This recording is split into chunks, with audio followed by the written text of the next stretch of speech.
Why what you believe about money is keeping you broke. Imagine running a race with a set of weights tied around your ankles and you don't even know they're there. That's exactly what happens when you build your financial future or your career on outdated limiting beliefs on money and success. Young adults today are facing a terrifying, wild mix of advice that is constantly slowing them down and pulling them back from meeting their wealth building goals. And these advice have been shared with them innocently with no intent to harm. And they've been made to believe these things over time. And these things range from what we're going to talk about today, the 10 limiting beliefs, the 10 money advice, the 10 money myths. We're going to debunk them today when it comes to your financial future and your financial success. So be sure to stick around until the very end, because the last two, I promise, are life changing. The last two are eye-opening and very transformational. So if you don't watch till the very end, you're going to miss out. And if this is your first time stopping by the channel, welcome.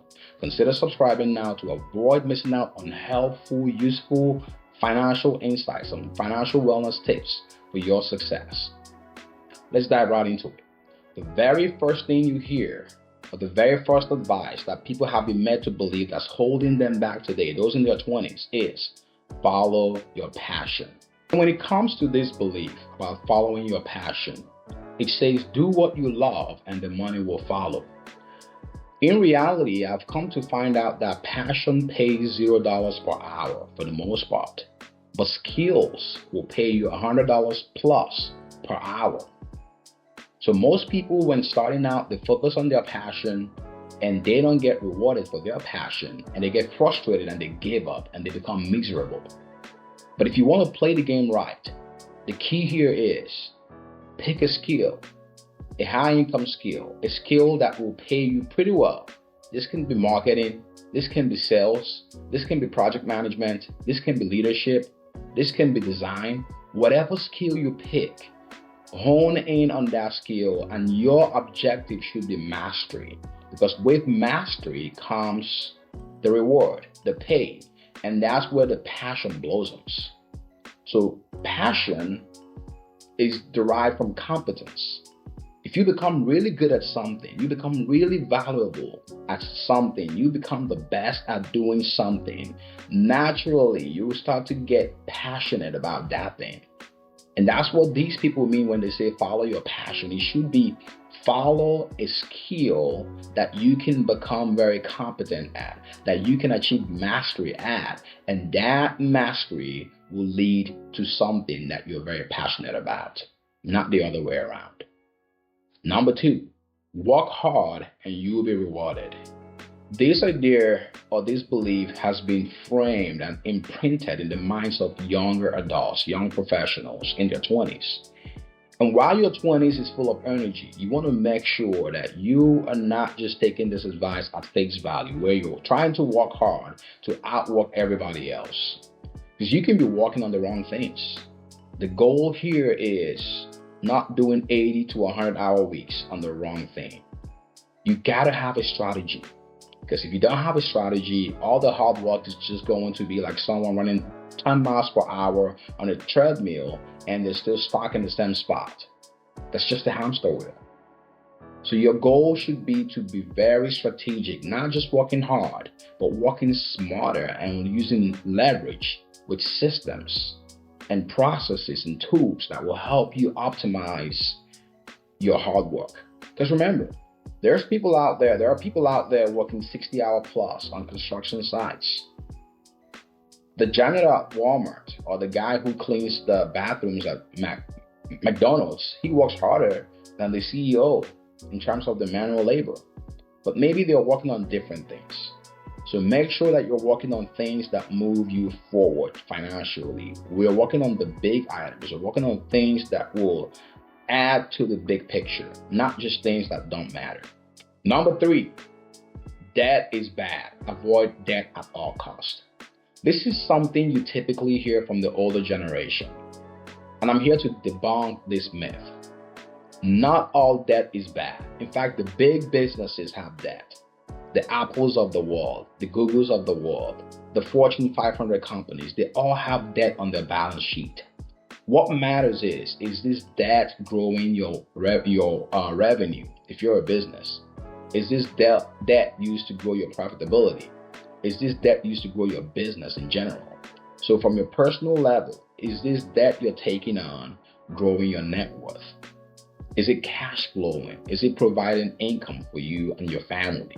That's what matters. By all means, you want to stay away from credit card debt, from consumer debt, from loans that trap you, predatory loans. You don't want to near those types of debt.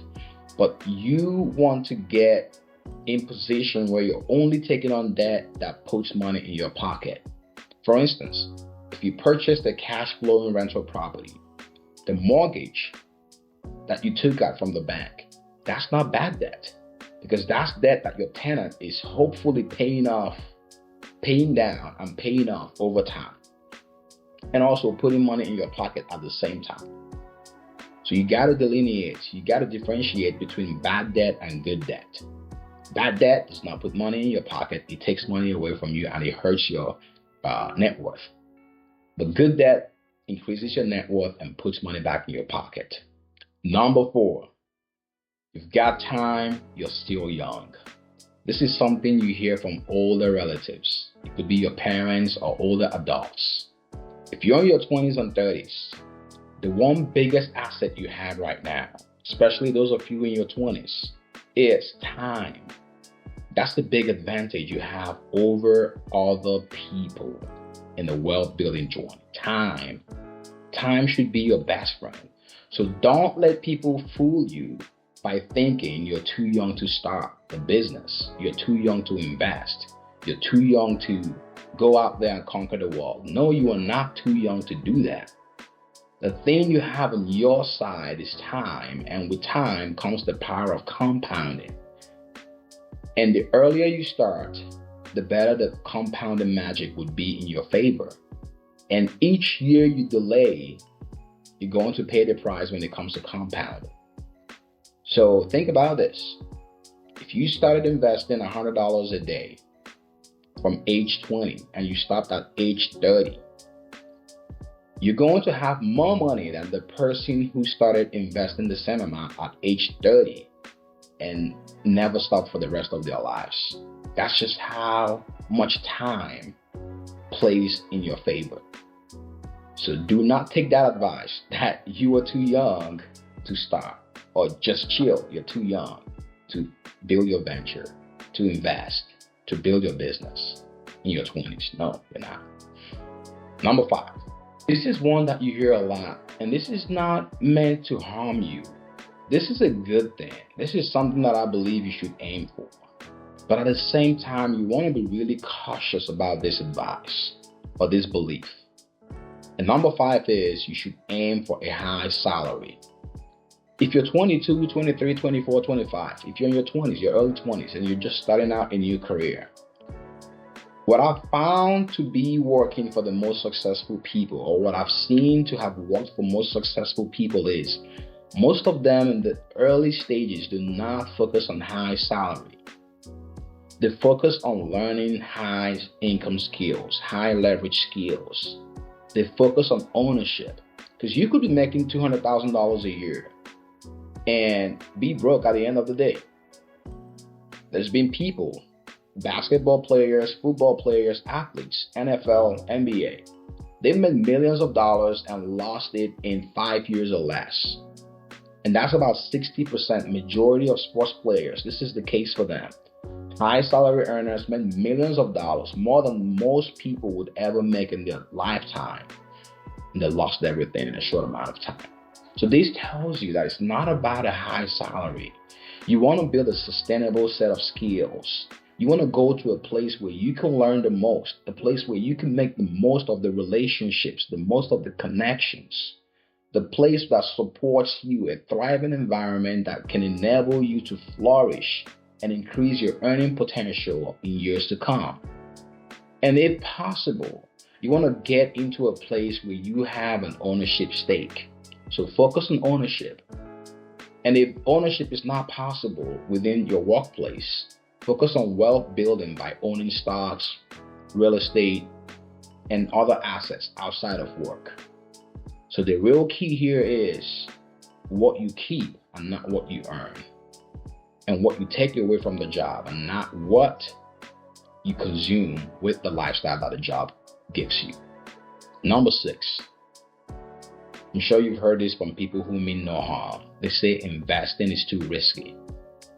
Now you got to be careful. Do not let other people project their fears on you. When you hear investing is too risky, you know what's really risky? Not investing. And you know why?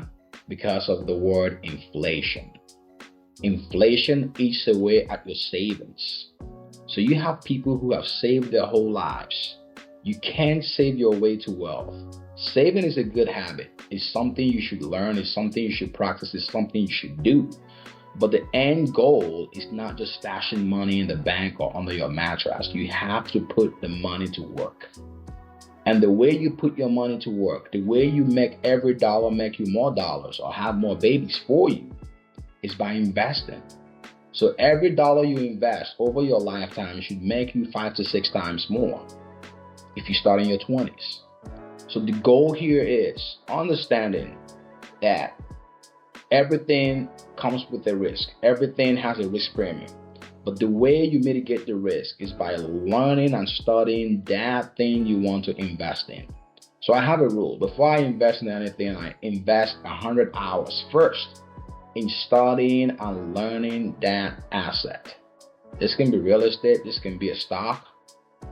So whatever it is that you choose to invest in, be sure that you're doing your due diligence. You're putting in the 100 hours of learning and studying that very asset before you make a move, especially if you're putting in a substantial amount of your income into that investment. Number 7, watch out for this one. This one is very critical, and a lot of people have fallen for this. Number 7 is be realistic. And this comes from people who are trying to keep you safe, or people who think you're playing too big. In reality, being realistic to them means just be average. Just be like everybody else. Just be mediocre, right? When you hear be realistic, it just means that maybe you're dreaming above the norm. Maybe you're dreaming outside of the box. Maybe your thinking is way too big for the mind who is absorbing what you're saying. And you don't want to let people dim your light. You don't want to let people stop your shine. You don't want to let people take away the hustle from you or take away the belief in self. And unfortunately, this is what has happened to most people in their 20s. They've listened to people who came around and told them, just be realistic. This is the code word for be average. Just be like us. Steve Jobs and all the founders who built life-changing things never focused on being practical. They never focused on doing what everybody else did. They were innovative. They took the bold step, the bold move. So if you really want to do something that outlasts you, that outlives you, something that's monumental, something that's really outstanding, you have to stand out. You cannot just be realistic. You have to think beyond the norms, beyond the status quo. Number 8. Now, this is one you hear within the networking circles. You hear this as you begin to climb in your career, as you start seeking out some connections. And this is, you have to network with the right people. Now, who is the right people? The right people are people who value what you bring to the table, not what you're taking from them. And in order for you to connect with the right people, there's no such thing as the right people. Let's just scratch that. In order for you to connect with the right people, you have to be valuable. Because the right people are people who you add value to. You make their lives easier. You become solutions to their problems. You make things more efficient for them. You make things faster for them. You make things better for them. You make life easier for them. Those are the right people. So when it comes to networking and connecting with people, one thing that I would advise you, or one thing that I would suggest that I've done, I've seen successful people do in their 20s, is build something. become better at something, become valuable at something in your market segment, at your job, within your industry. Whatever it is that you think you can flourish at, become valuable.